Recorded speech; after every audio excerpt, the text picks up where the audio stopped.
முன்னாள் அமைச்சரும் சிவகாசி சட்டமன்ற தொகுதி அதிமுக வேட்பாளருமான KT ராஜேந்திர பாலாஜி ஆயிரக்கணக்கான தொண்டர்கள் புடைசூழ ஊர்வலமாக சென்று தனது வேட்புமனுவை தாக்கல் செய்தார்.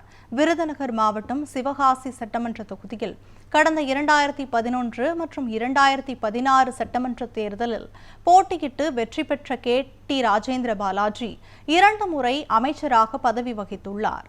அமைச்சராக சிவகாசி சட்டமன்ற தொகுதியின் வளர்ச்சிக்காக பல்வேறு திட்டங்களை அமல்படுத்திய முன்னாள் அமைச்சர் KT ராஜேந்திர பாலாஜி சிவகாசி சட்டமன்ற தொகுதியில் 3வது முறையாக போட்டியிட தனது வேட்புமனுவை தாக்கல் செய்தார். முன்னதாக ரிசர்வ் லைன் தேவர் சிலையிலிருந்து கூட்டணி கட்சி தொண்டர்கள் ஆயிரக்கணக்கானோர் புடைசூழ சுமார் 2 கிலோமீட்டர் தூரம் திறந்தவெளி பிரச்சார வாகனத்தில் வாக்கு சேகரித்தபடி ஊர்வலமாக சென்றார். இதனைத் தொடர்ந்து சிவகாசி சார் ஆட்சியர் அலுவலகத்தில் தேர்தல் நடத்தும் அலுவலர் முகமது இர்ஃபானிடம் தனது வேட்புமனுவை தாக்கல் செய்தார்.